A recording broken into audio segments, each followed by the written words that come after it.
Moving on to our next agenda item with Mr. Abdulaziz Bashir.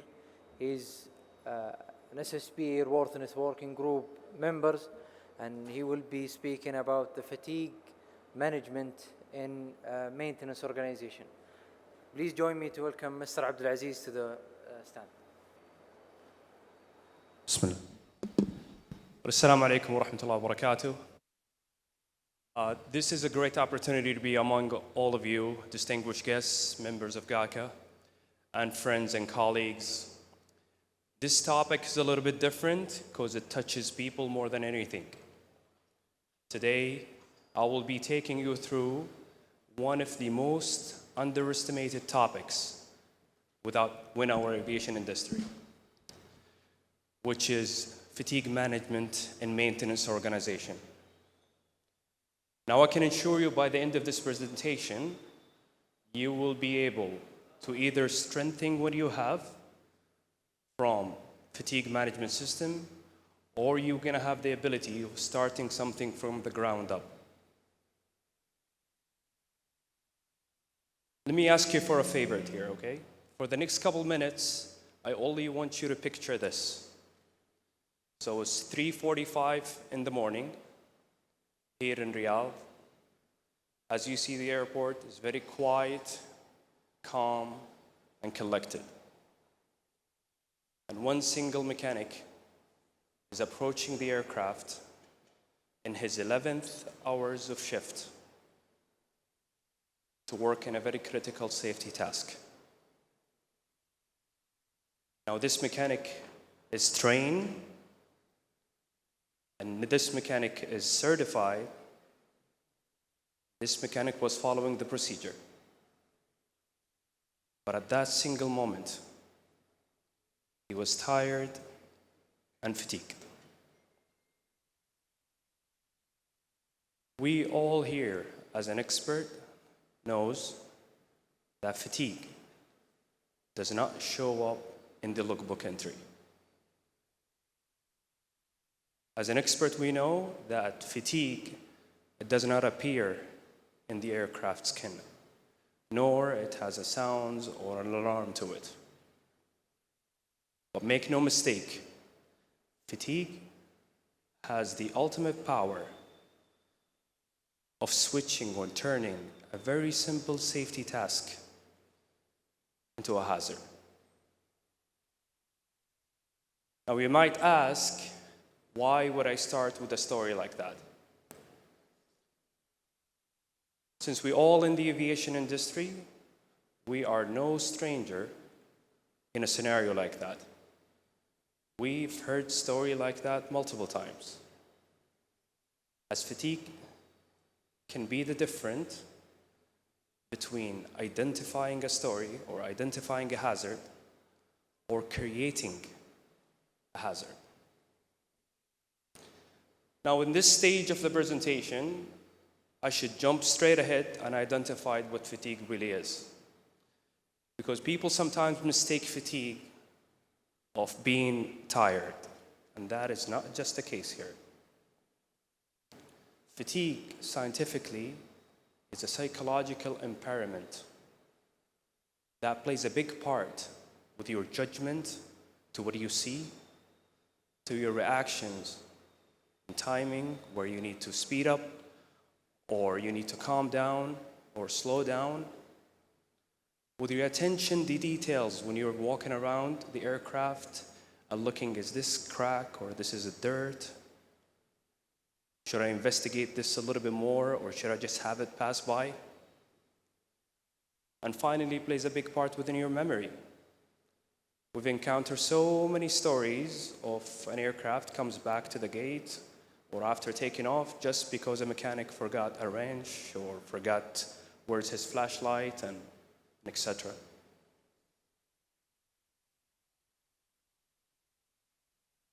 It showcases that all these elements is the perfect recipe for fatigue to build up. Just when you think this is only your problem or my organization and your organizations, this has been studied and people looking after this for years. to make it a little bit more recent, an international study showcased in 2024, 52% of individuals or maintenance personnel encounter fatigue. Well, the shocking factor behind these 52%, only 34% admit they are fatigued. Another international study showcased in 2024 that maintenance personnel, 12% of them severely fatigued. Severely fatigued. Now, without showing any hands right now, you don't have to show me any hands, but I'm sure that some of you did not sleep 7 or 8 hours yesterday. I get some smiles here. I know. But you can only imagine that you did not sleep enough, which is factor number one of recovering from fatigue, and you are responsible of dispatching an aircraft or returning an aircraft or a components back to service. ICAO as well jumped into this by stating 25% of maintenance personnel contribute into fatigue. And lastly, 34% stated by ICAO admits their fatigue in the workplace. So all of these numbers that I'm showing you right now, I see some pilots on the right side of the stage, and I see some personnel as well in the aviation industry and military personnel. So everybody's asking, well, pilot gets fatigues, and ATC controllers get fatigues, and everybody gets fatigued. This is what we chose. This is our industry. But the exposure that the mechanics and the engineers go to is completely different piece. We're talking about people working night and day shifts and switching between them. Any task, weather is a big factor whenever they work. Sometimes it's windy and sometimes it's raining and the lighting is not that much and job needs to get done.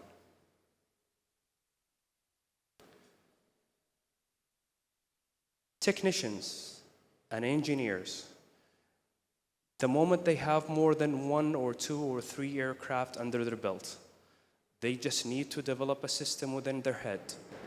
I'm working on a Hawker right now. Let me put another hat and work on an Airbus. Let me put another hat and work on a Gulfstreams. And that's just another factor that their exposure is very high and different than others. Now, at this stage of the talk, it's very important to know how it works.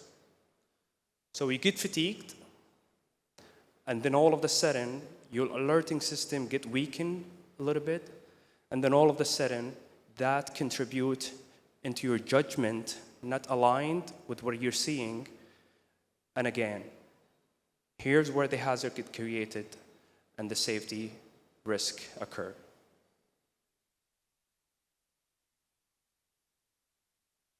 I want you to know this.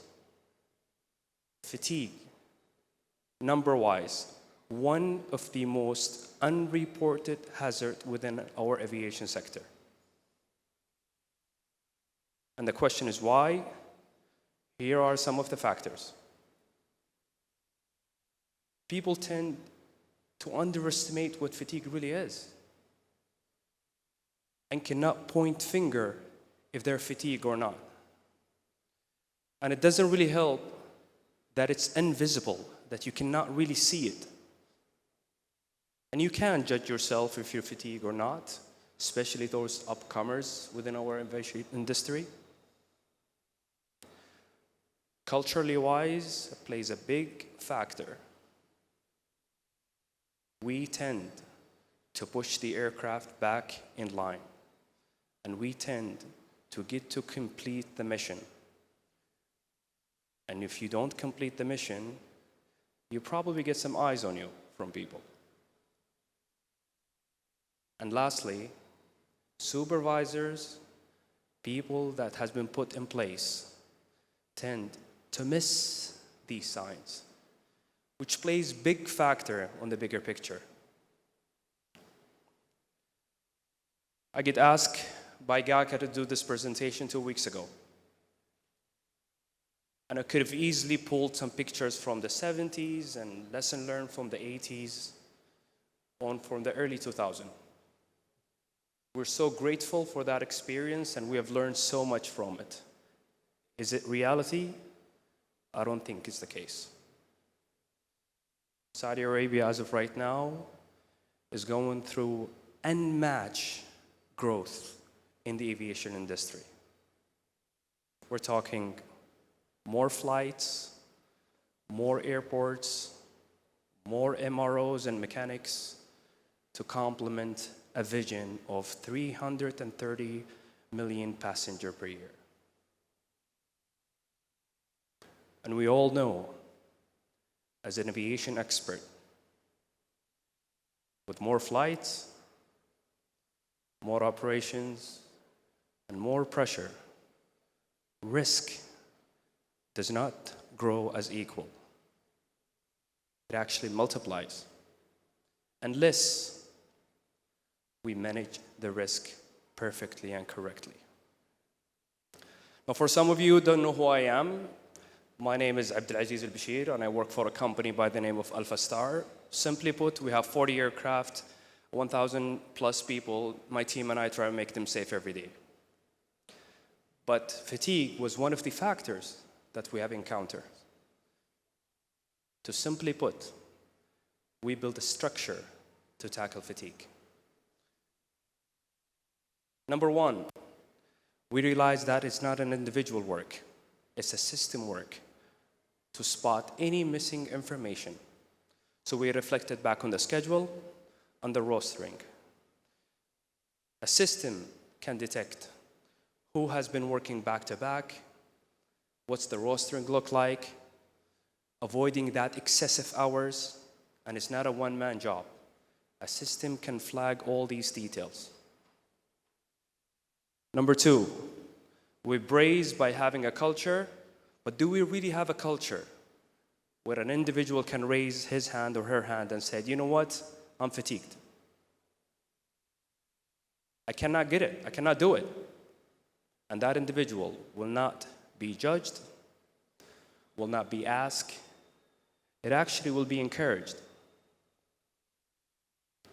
Number three, we invested heavily when it comes to training and a level of awareness. And guess what? We started from the top. Managers, supervisors that put in place, do they really understand the signs and the symptoms behind an individual being fatigued in the line? Do they call it out? Mechanics and engineers, do they understand the patterns of being quality sleep and what's a deep sleep mean and how can we help them to understand that a little bit more of just a simple level of awareness? Number three, very simple stuff, nutrition and level of exposure to the weather in terms of hot weather operation and cold weather operation. Just a level of awareness and encouragement goes all the way.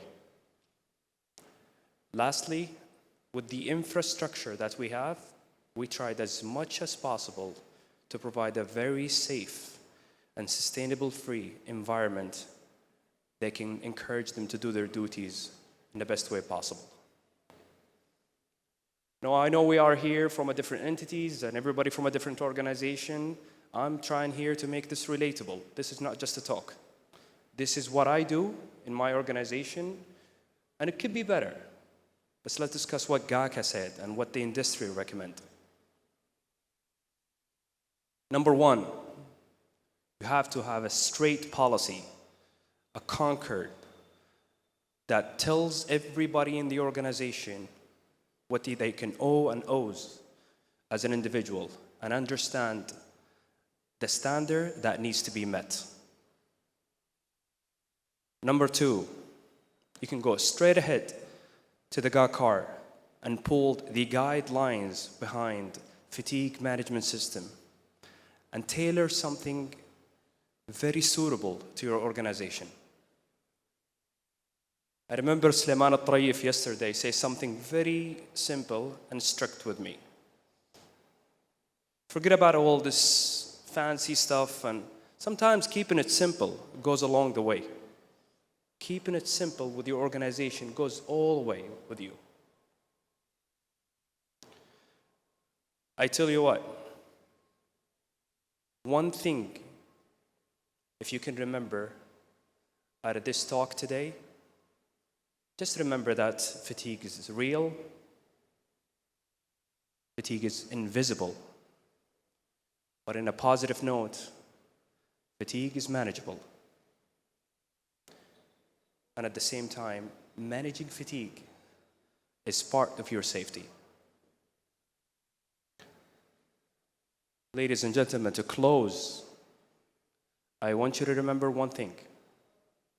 You and me have the ultimate power of stopping that mechanic that was approaching the aircraft to work in a very critical safety task from any hazard to occur.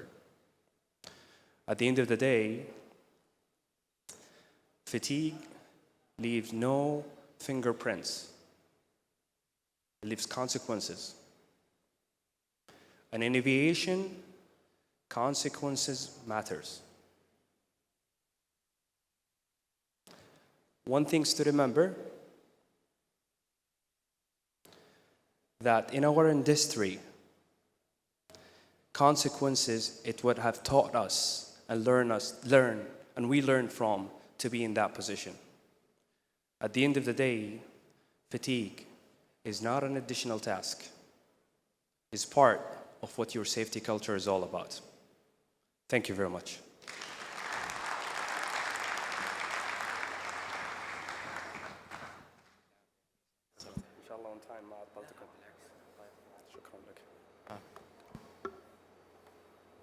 Thank you, Abdulaziz. Thank you very much for the very interesting and informative presentation. We're coming to our noon break, so please can we be back at 11:50? Thank you.